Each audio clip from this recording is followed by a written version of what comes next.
इस वीडियो में हम चर्चा करने वाले हैं फायर इंश्योरेंस के बेसिक प्रिंसिपल्स के बारे में।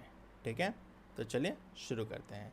शुरू करने से पहले बता देता हूँ, फायर इंश्योरेंस कोई कॉन्ट्रैक्ट आज का कॉन्ट्रैक्ट नहीं है, वो बहुत पुराना कॉन्ट्रैक्ट है। हर साल में वो अपडेट हुआ है, उसको अपग्रेड किया गया है जैसे जैसे टेक्नोलॉजी बदलती गई है, जैसे जैसे क्लेम्स आते गए हैं। ठीक है, तो fire insurance contract are not modern administrative invention, they are governed by basic principles जो इवॉल्व हुए हैं under historical common law. This are not just rules, they are legal doctrines, एक लीगल डॉक्यूमेंट्स है। ठीक है, तो फायर इंश्योरेंस के main 6 principles है, जिसको 6 पिलर्स भी बोल सकते हो। सबसे पहला है अटमोस्ट गुड फेथ। इसका मतलब होता है आपको पूरी जानकारी साझा कर देना है इंश्योरेंस कंपनी के साथ। सेम चीज़ इंश्योरेंस कंपनी भी आपके साथ कर लेगी। दूसरा है इंश्योरेबल इंटरेस्ट, यानी आप जिस चीज़ का इंश्योरेंस ले रहे हो उसमें आपका लीगल बाइंडिंग होना चाहिए। ऐसा नहीं है कि आप किसी दूसरे की चीज़ का इंश्योरेंस ले कर सकते हो। ठीक है, तीसरा है इंडेमनिटी, जिसको बोलता है क्षतिपूर्ति, यानी आपको जितना नुकसान हुआ है उतने की ही भरपाई मिलेगी, उससे ज़्यादा नहीं मिलेगी, ना ही उससे कम मिलेगी। ठीक है, चौथा है प्रॉक्सिमेट कॉज। प्रॉक्सिमेट कॉज का मतलब होता है कि अगर आपके नियर बाई बिल्डिंग को अफेक्शन हुआ है, उसकी वजह से आपको कोई इशू हुआ है, मतलब आपको लॉस हुआ है, तो उसको भी कवर किया जाएगा। ठीक है, इन सभी को डिटेल में पढ़ेंगे, ये जस्ट आपको ओवरव्यू दे रहा हूँ। ठीक है, फिर पांचवा है कंट्रीब्यूशन। कंट्रीब्यूशन का मतलब क्या ये होता है कि अगर एक ही प्रॉपर्टी के लिए दो पॉलिसी है, मतलब मोर देन वन पॉलिसी होती है, तो उसमें कंट्रीब्यूशन लगता है। मतलब मान लें आपने एक XYZ इंश्योरेंस पॉलिसी से भी पॉलिसी ली और ABC से इंश्योरेंस से भी पॉलिसी ली, तो दोनों में कंट्रीब्यूशन का मार्जिन जाएगा। ठीक है, सबरोगेशन का मतलब होता है कि थर्ड पार्टी क्लेम्स अगर पेड कर दिए हैं तो फिर इंश्योरेंस कंपनी का उस क्लेम्स में, मतलब फिर वो थर्ड पार्टी से वो सबरोगेट कर सकती है, वो क्लेम वसूल सकती है दूसरी कंपनी से। ठीक है, ये जब डिटेल में पढ़ेंगे तब आपको ये सब कुछ क्लियर कर दिया जाएगा। अभी फर्स्ट प्रिंसिपल से शुरुआत करते हैं, जो है principle of utmost good faith. ठीक है, in insurance contract the legal doctrine of utmost good faith applies, ऐसा कहा जाता है, क्योंकि अटमोस्ट गुड फेथ बहुत ज़रूरी है। सबसे पहले, unlike the standard contracts, the insured has positive duty to disclose all the material facts. Insured यानी वो व्यक्ति जो बीमा कराने वाला है, उसको अपनी सारी जानकारी, जो भी चीज़ का इंश्योरेंस करवा उसकी सारी जानकारी कंप्लीटली पॉजिटिवली बता देनी है बिना पूछे। ठीक है, the insured has duty to disclose all the material facts which have a bearing on the insurance. A breach of this duty में render the contract void avoidable depending upon the nature of the breach. अगर आप इस duty का breach करते हो, अगर आप material fact सारे नहीं बताते हो, तो उसको ब्रीच माना जाएगा और कॉन्ट्रैक्ट को नल एंड वॉइड कर दिया जाएगा। ठीक है, total transparency is the perquisite for the contract to exist. यहाँ पे स्टैंडर्ड कॉमर्स ये है कि केविएट एम्पटर, उसका मतलब होता है कि बायर बी अवेयर, मतलब बायर को भी ध्यान रखना है, मतलब जो इंश्योर्ड करवा रहा है उसको भी ध्यान रखना है कि वो कौन सा इंश्योरेंस ले रहा है, कंपनी क्या क्या प्रोवाइड कर रही है। और यहाँ पे यूबेरिमा फिडेई बोला जाता है इंश्योरेंस कॉन्ट्रैक्ट को, जो इसका मतलब होता है अटमोस्ट गुड फेथ। यानी अटमोस्ट गुड फेथ को दूसरे कौन से नाम से जाना जाता है, तो यूबेरिमा फिडेई। और यूबेरिमा फिडेई का मतलब क्या होता है, अटमोस्ट गुड फेथ। ठीक है, बढ़ते हैं आगे। और यहाँ पे the utmost good faith in fire insurance has 2 aspect, 2 aspect है अटमोस्ट गुड फेथ को। सबसे पहला जो है वो है डिस्क्लोजर ऑफ मटेरियल फैक्ट्स। जो जो चीज़ आपको पता है वो आपकी ड्यूटी बन जाती है टू इन्फॉर्म द इंश्योरर, यानी company, about the risk truly and fully. सभी चीज़ें सच बतानी है और पूरी बतानी है, जो जो चीज़ आपको पता है। और दूसरा एस्पेक्ट है प्रिजर्वेशन ऑफ प्रॉपर्टी इंश्योर्ड। जो प्रॉपर्टी आप इंश्योर्ड करवाने वाले हो उसका प्रिजर्वेशन करना और रखना। The duty to maintain the status quo. Status quo का मतलब होता है कि प्रॉपर्टी जैसी है वैसी मेंटेन बनाए रखना। Property to prevent risk increases, risk बढ़ाना नहीं है, रिस्क कम करना है। ठीक है, तो ड्यूटी ऑफ डिस्क्लोजर, मतलब अटमोस्ट गुड फेथ के 2 एस्पेक्ट हैं। सबसे पहला है ड्यूटी ऑफ डिस्क्लोजर और दूसरा है preservation of the property insured. ठीक है, next, the insurer has the insurer and the insured must furnish detailed information regarding subject matter to be insured. Insurer मतलब कंपनीज, और इंश्योर्ड मतलब वो व्यक्ति जो बीमा करवाने वाला है, उन सभी को पूरी इन्फॉर्मेशन साझा करनी होगी एक दूसरे से, चाहे जितना भी पता हो, ठीक है, सब्जेक्ट मैटर जो भी इंश्योर्ड करवाने वाला हो। The insured पजेज is the secret of the building. Actually क्या होता है, जो व्यक्ति बीमा करवाने वाला है अपनी बिल्डिंग का, उसको तो अपनी बिल्डिंग के बारे में सब कुछ पता होता है कि बिल्डिंग में कैसा है, कब का है, क्या प्रॉब्लम है, क्या दिक्कत है, तो वो सब चीज़ आपको बता देनी रहेगी। The insured since the insurer यानी कंपनी रिलाइज करती है entirely on the insured disclosure to assess the risk. यानी इंश्योरर यानी कंपनी को तभी पता चलेगा जब इंश्योर्ड बताएगा कि बिल्डिंग में क्या क्या है और कितना कवर करना रहेगा, कितना रिस्क है, ठीक है। और to balance the contract the insured must transfer this knowledge. यानी इंश्योर्ड मतलब बीमित व्यक्ति, यानी आप जो खरीदने वाले हो उसको अपना नॉलेज जितना भी है वो इंश्योरेंस कंपनी को बताना रहेगा। अगर आप बताओगे नहीं तो वो मिस रिप्रेजेंटेशन में माना जाएगा। So the insured has to declare all the information which he is known already, ठीक है।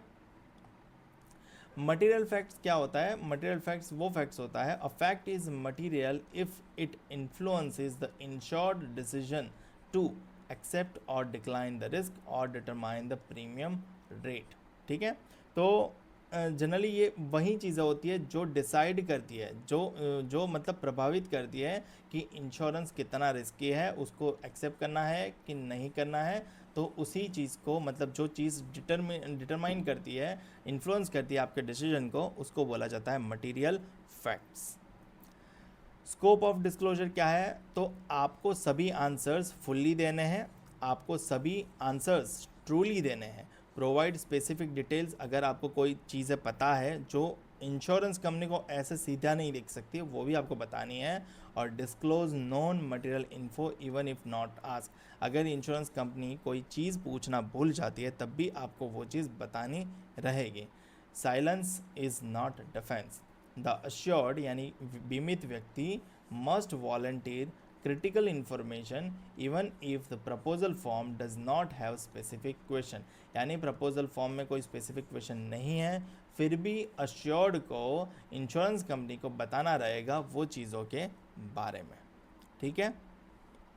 Next, timeline of duty, contract sign. देखो नेगोशिएशन में मतलब कॉमन लॉ ड्यूटी क्या है, मतलब the duty of disclosure of material facts, जो material facts की ड्यूटी है आपको डिस्क्लोजर करनी है, वो अंडर द कॉमन लॉ में आती है और वो सीज हो जाती है, मतलब बंद हो जाती है जब कॉन्ट्रैक्ट कंक्लूड हो जाता है।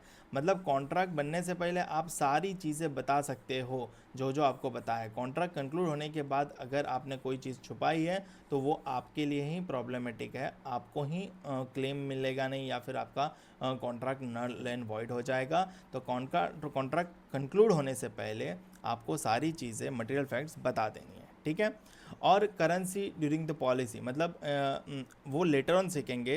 Condition 3 of the fire policy provides that the insured should give notice to the insurer if there is any material alteration during the currency of the policy. अगर पॉलिसी चालू है और आपके घर में कोई बदलाव आ रहा है जिसकी वजह से इंश्योरेंस कंपनी को यानी आपका रिस्क बढ़ रहा है या फिर कुछ भी हो रहा है, तो वो आपको इंश्योरेंस कंपनी को बताना रहेगा तुरंत ही। अगर आप नहीं बताते हो तो आप पर ही मतलब वो मिस इन्फॉर्मेशन का या नॉन डिस्क्लोजर का क्लॉज लग जाएगा। यानी जब भी कोई अपडेशन हो तो पॉलिसी करेंसी के दौरान चालू के दौरान तो आपको वो चीज़ डिस्क्लोज करनी रहेगी। Hence the duty of disclosure continues throughout the currency of the policy, ठीक है। कंडीशन क्या है, आपको चीज़ें बतानी रहेगी, ठीक है। अब प्रपोजल फॉर्म में जो रिप्रेजेंटेशन किया है वो वारंटी में कब तब्दील होगा? जब आप सिग्नेचर देंगे और आप सहमति देंगे कि हाँ भाई मैं इंश्योरेंस करवाने के लिए रेडी हूँ, तो मेरा रिप्रेजेंटेशन वारंटीज़ में कन्वर्ट किया जाए और वो लिटरली ट्रू होना चाहिए जिसकी मदद से वैलिडिटी ऑफ कॉन्ट्रैक्ट बन सके, ठीक है। The fire proposal form includes a declaration by the insured. बीमित व्यक्ति डिक्लेयर करता है कि ये चीज़ें हैं और ये स्टेटस है। That the statements are true, वो स्टेटमेंट्स ट्रू होने चाहिए। And that it shall forms the basis of insurance contract, वो इंश्योरेंस कॉन्ट्रैक्ट का बेसिस बनाता है। the duty of utmost good faith becomes a contractual duty, and the statements in the proposal forms are converted from a mere representation into warranties and have to be literally true. ठीक है, तो contract जब conclude होता है तभी मेरे representation को warranty में कन्वर्ट किया जाता है और वो वैलिड होने चाहिए, सही होने चाहिए। ठीक है, नेक्स्ट चीज़ आती है सर्वेयर की, where the premises are surveyed by the insurer. अगर इंश्योरेंस कंपनी सर्वे करवाती है, मतलब मान लो बड़ी पॉलिसी है, बड़ा है, तो सर्वेयर को भेजा जाएगा, वो सर्वे करेगा प्रॉपर्टी का। ठीक है, if the surveyor surveys the premises they are deem to know the risk. Surveyor को सभी रिस्क फाइंड आउट करने पड़ेंगे। The insurer can not later penalize the insured for non disclosure of visible facts. मतलब जो facts visible थे surveyor जाके ढूंढ सकता था, अगर सर्वेयर ढूंढना भूल जाता है तो लेटर ऑन पॉलिसी बनने के बाद जब भी क्लेम आए तब वो इंश्योर्ड यानी बीमित व्यक्ति को पेनलाइज नहीं कर सकता, उनको पेनल्टी नहीं दे सकता कि तुमने क्यों नहीं बताया, जबकि वो डायरेक्ट विजिबल था सर्वेयर को, तो वो सर्वेयर की गलती मानी जाएगी अनटिल और अनलेस आप ये प्रूव करो, कंपनी ये प्रूव कर दे कि इंश्योर्ड ने यानी बीमित व्यक्ति ने जानबूझकर वो चीज़ें छुपाई है। अगर डेलिबरेट कंसीलमेंट हुआ है और फॉल्स स्टेटमेंट हुआ है सर्वेयर को, तो फिर आप चीज़ प्रॉब्लमेटिक नहीं है। बट अगर सर्वेयर भूल चुका है, मतलब सर्वेयर की गलती से वो छूट चुकी है इंफॉर्मेशन, तो वो इंश्योर्ड पे नहीं आएगी, केवल कंपनी को उसको हर्जाना भुगतना पड़ेगा।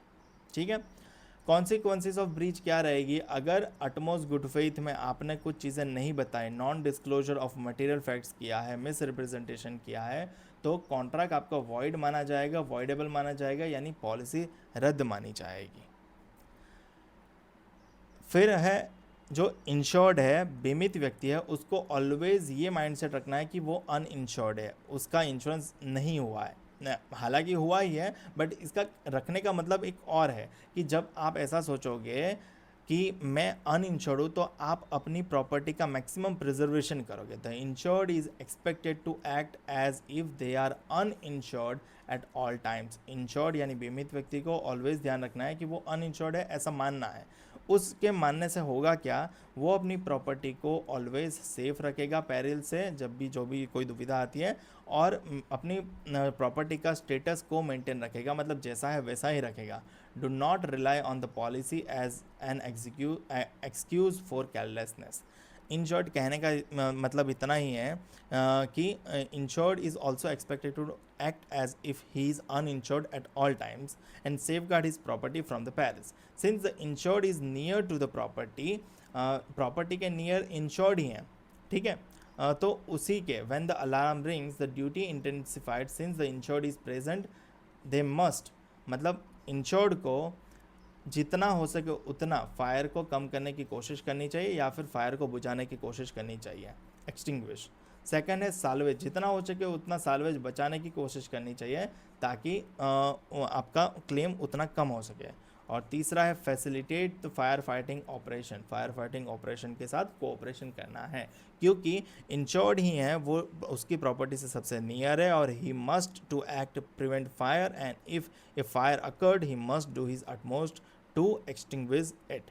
In such cases, he must act as if he was not insured and is expected to salvage as much property as possible and ensure proper firefighting operation. salvage का मतलब क्या होता है कि आग लगने के बाद जो चीज़ें बच गई है उस चीज़ को आप यूटिलाइज़ कर सको या फिर उस चीज़ को अच्छे दाम में बेच सको, तो वो चीज़ें बच जाती है जो बेचने लायक होती है, उसको साल्वेज बोला जाता है। ठीक है, और एक्सटिंग्विश का मतलब होता है फायर को कम करना या बंद करना। ठीक है, तो सबसे पहला प्रिंसिपल हमने मतलब डिस्कस कर लिया, अटमोस्ट गुड फेथ। मानता हूँ लंबा हो गया, बट डिटेल में हमने एक्सप्लेन किया है, तो आपको पूरी चीज़ें पता चल गई क्योंकि अटमोस्ट गुड फेथ का मतलब क्या है। तो एब्सोल्यूट ऑनेस्टी दिखानी है, उसको यूबेरिमा फिडेई से भी जाना जाता है, यानी कभी बार पूछ लेते हैं यूबेरिमा फिडेई का मतलब वो क्या होता है, utmost good faith. Utmost good faith को दूसरे कौन से नाम से जाना जाता है, यूबेरिमा फिडेई। ठीक है, डिस्क्लोज ऑल मटेरियल फैक्ट्स, इसका सबसे ज़्यादा इम्पोर्टेंट वही पॉइंट है कि गुड फेथ में आपको सब कुछ बता देना है, जो पूछा गया है वो भी, जो नहीं पूछा गया है वो भी। और ऑलवेज़ आपको ऐसे एक्ट करना है जैसे आप अनइंश्योर्ड हो, ताकि आप जितना हो सके उतना लॉस कम कर सकें। ओके, और ड्यूरेशन तो मतलब आपका पॉलिसी का मतलब कंटिन्यूएशन में अटमोस्ट गुड फिट रहेगा ही जब तक आप सारी चीज़ें बता रहे हो। मिलते हैं अगले वीडियो में और बाकी सारे प्रिंसिपल्स को चर्चा करेंगे। कमेंट करके बताना वीडियो कैसा लगा, अगर अच्छा लगा है तो भी बताना, और कोई इम्प्रूवमेंट की ज़रूरत है तो भी बताना, ताकि मुझे आइडिया लग सके कि मुझे आपको कितना अच्छे से एक्सप्लेन करना है। मिलते हैं अगले वीडियो में, और पहला लेक्चर नहीं देखा है तो लेक्चर ज़रूर देख लेना।